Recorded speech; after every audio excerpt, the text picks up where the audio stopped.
Hello and welcome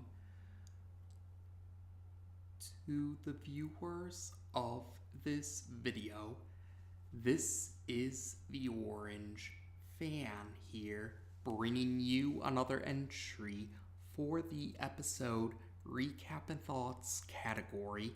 This video will be dedicated to the A segment of episode 75 of Codename Kids Next Door Operation S.C.I.E.N.C.E.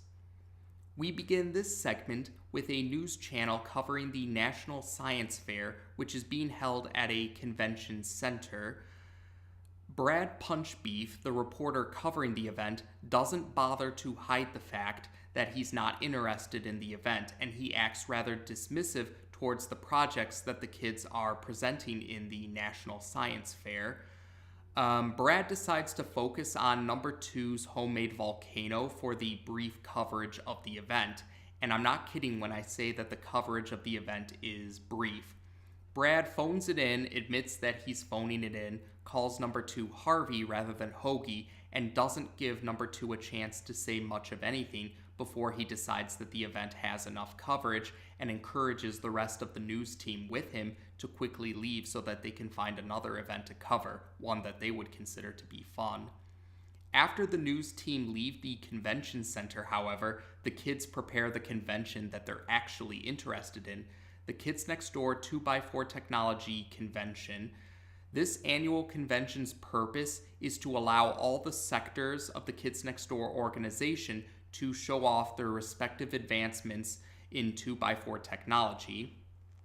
Number 2x4, number 74.239, and 2 other Kids Next Door scientists are the judges of the convention, and each year they give the winner the Chocolate Wrench Award, if I'm not mistaken.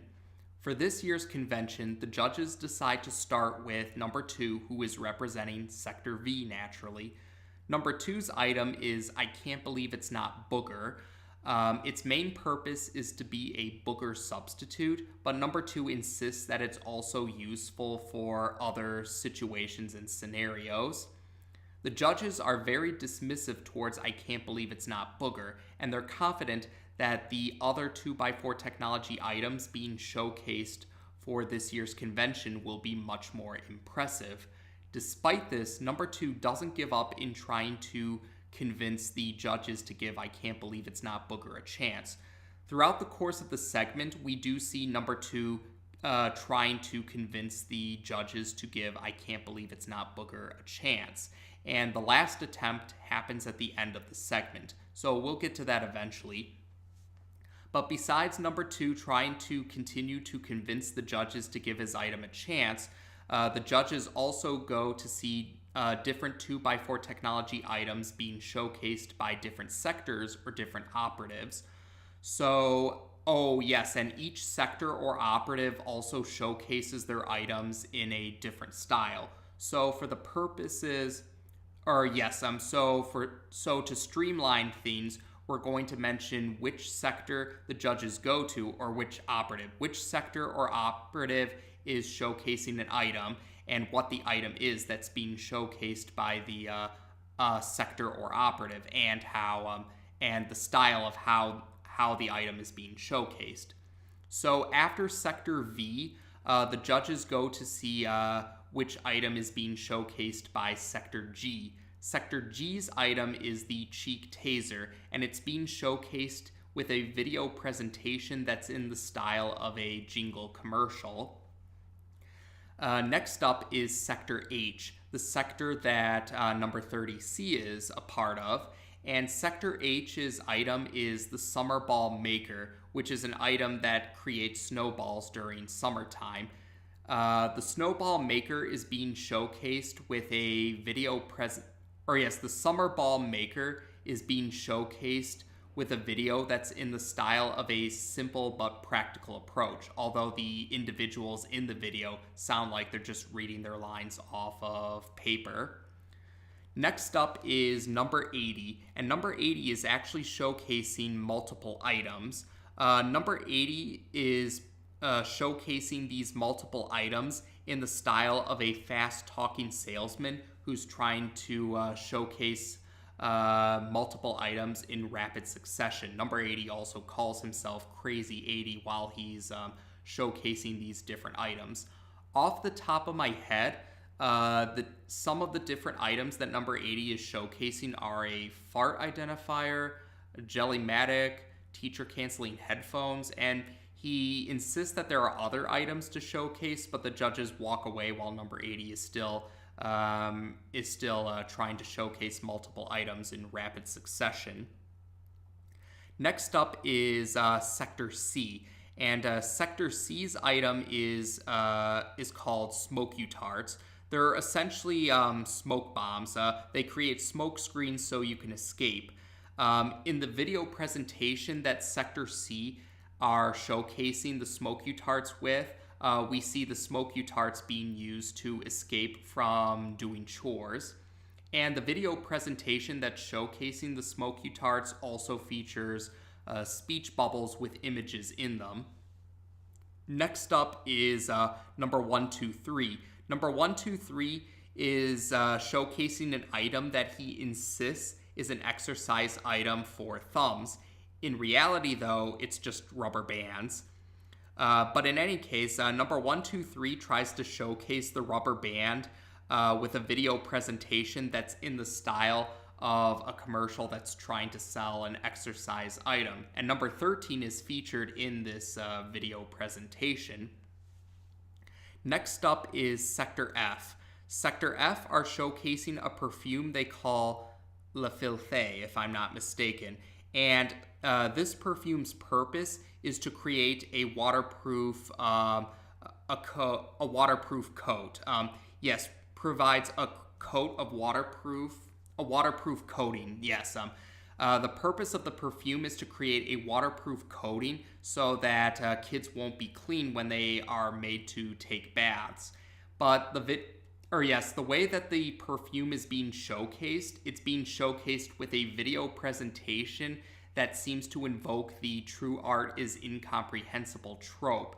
It gets to the point where the judges have to say, what are you trying to showcase here? And Sector F had to spell out what it is that they're showcasing after the judges become confused by the video presentation. So after Sector F's item has been showcased, number 2 makes his last attempt at trying to convince the judges to give I Can't Believe It's Not Booger a chance. Like I said, he's been trying throughout the course of the segment, and this is now the last attempt. The judges begrudgingly agree to give I Can't Believe It's Not Booger a chance. So number 2x4 tastes I Can't Believe It's Not Booger, and he actually likes it. The rest of the judges then taste I Can't Believe It's Not Booger afterwards, and they admit that they like the taste. Oh, and number 2 had to assure them that it really isn't booger because he commented it would be gross if it was actual boogers. So, yes, the judges actually seem to like I Can't Believe It's Not Booger. And number 74.239 inquires number 2 about what it's made out of since it isn't made out of booger. And number 2 reveals that it's made out of earwax. And the judges are not happy when they find this out, or when they find out about this. And that is how we end this segment.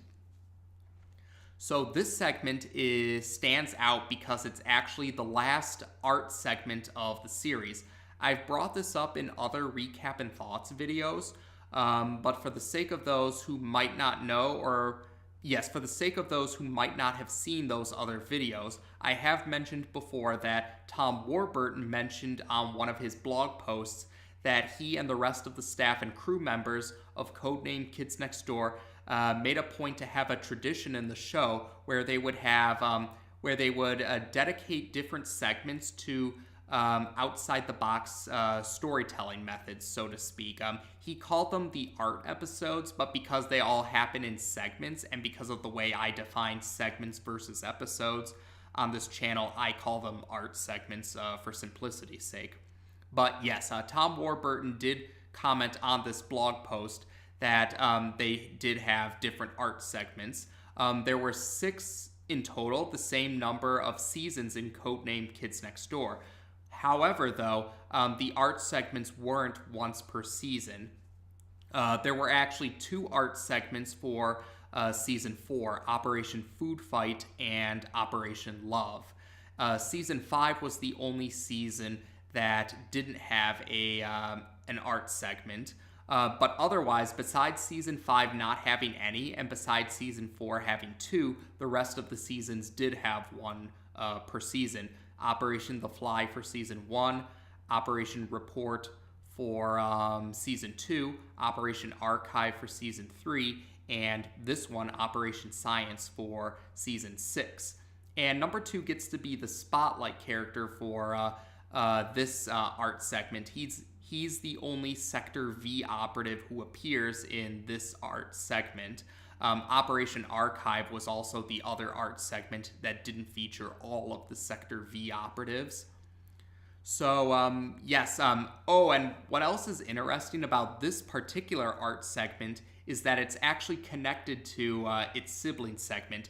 It's similar to how how there was a Season 5 episode where both segments were connected in some way. Operation Virus and Operation Outbreak. Those were the Season 5 segments that made up an episode that were connected in some way. And earlier in Season 6, we had an episode like that too. Earlier in Season 6, there was an episode that featured Operation Recess and Operation Hamster. And those 2 segments for that episode were connected to each other in a way too. So that's the case here for this segment. The sibling segment for this segment takes place right after this segment, it takes place after this segment, and there are certain things from the Kids Next Door 2x4 Technology Convention that do play a role in that segment, the sibling segment. So we'll be sure to bring that up in greater detail once we cover the sibling segments recap and thoughts videos. But yeah, I thought that was pretty cool. Not only was this the last art segment for the series, but this particular art segment was also connected to its sibling segment in a style similar to an earlier episode of Season 6 and its 2 segments, and how a Season 5 episode had its 2 segments connected to each other. So for the case of this art segment, it was mostly displaying different 2x4 technology items and showcasing them in different styles. That was the main deal for how this segment was an art segment, the different styles of how the 2x4 technology items were being showcased. And Tom Warburton did acknowledge on one of his blog posts that he and some of the other staff and crew members consider Operation S.C.I.E.N.C.E to be one of the most fun entries of the series to create, because of all those different styles of how the 2x4 technology items were being showcased. And I'm inclined to agree with him. I thought this was a really fun segment. And that says a lot because I really enjoy all the art segments. I feel all the art segments of Codename Kids Next Door have something about them that I enjoy. I guess if I had to pick a single art segment to be my favorite one, I think I would have to give it to Operation Science. I think this one was probably the most fun out of all of them, and I do think it was a strong way to conclude the art segments. I thought the Cheek Taser jingle commercial was really catchy. That was a real earworm. And I also thought it was funny how number 123 tried to insist that a rubber band was an exercise item, and it was pretty funny that they had number 13 in the video presentation. Oh, and I did like how we got to see number 30C return. I think in another blog post, Tom Warburton admitted that he didn't think number 30C would return again, but they ended up finding a way to bring number 30C back, and we find out which sector he's from, Sector H. And we did get to see the return of Sector C. They first appeared in Operation Couch, and we do see that there are other operatives in the sector besides the operatives that we saw in Operation Couch. So yeah, it was pretty cool. We got to see the return of some other operatives from the series in the past, and it was pretty cool to have a little more insight about their sectors, even if they were minor details, but still nice, insightful details all the same. If you wanted my 2 cents on the matter, and we did get to meet some other operatives and other sectors. Yeah, I thought Sector F's video presentation was pretty hilarious because of how they were invoking the true art is incomprehensible trope. Even the Sector F operatives complained about how the judges couldn't understand their video presentation. It was, yeah, it was. I've known some classmates of mine who kind of have that true art is incomprehensible mentality, and kind of reminded me of the Sector F operatives here, so it gave me a good chuckle. But like I said, I did enjoy all the different items that they displayed. Or yes, I like the different styles of how they showcase them. I thought this was a really strong way to end the art segments, like I said earlier. And yes, for number 2, some fans have noticed. Yes, some fans. I've seen elsewhere how some fans have noticed that number 2's part of the segment where he's continuing to try to convince the judges to give I Can't Believe It's Not Booger a chance. Some fans have noted that this reminded them of the Dr. Seuss story, Green Eggs and Ham, and I'm inclined to agree with them. I think there are definitely strong similarities with that Dr. Seuss story and number 2's part of the segment. Although, yes, we do find out that number 2 was right. It really isn't booger, and it was funny how number 2 acknowledged, of course it's not booger, it would be gross. Though most would agree, though, that earwax isn't exactly much better. Well, some might say earwax is the lesser evil, but earwax isn't exactly a much better substitute, is what I think some fans would be willing to agree on. But yeah, I thought this was a pretty fun segment overall. I think that might be about it, actually. So there we go. Yes, this was the last art segment of Codename Kids Next Door, and I think it's actually my favorite of the art segments. I think they ended the art segments in a strong way. It was cool to see the different styles of how they're showcasing the different 2x4 technology items. It was cool to see. It was cool to meet some new operatives and see some new sectors for the Kids Next Door organization, and we also got to see the return of some other operatives who appeared in the past, and also received a better understanding about those operatives and which sectors that they're affiliated with. And otherwise, yes, I also thought it was cool how this art segment is tied into its sibling segment, similar to the way Operation Virus and Operation Outbreak are tied into each other, and how Operation Recess and Operation Hamster are tied into each other. And otherwise, I guess this is a minor detail, but some fans have noticed this. But during the 2x4 Technology Convention, there was a setup for Sector Z, which was interesting because Sector Z was established being missing during the events of the TV movie Operation Zero. The popular speculation among fans is that the Kids Next Door organization had assigned new operatives for Sector Z because the other Sector Z operatives have gone missing, although of course the TV movie did reveal what exactly happened to those particular operatives from Sector Z. But otherwise, yeah, I would say that's it for now. So I definitely enjoyed this segment, and I do enjoy the art segments from Codename Kids Next Door overall. I think they ended them with a very strong one. But there we go for now. So as of this video, we've now discussed the A segment of episode 75 of Codename Kids Next Door on this channel. Take care, and until next time,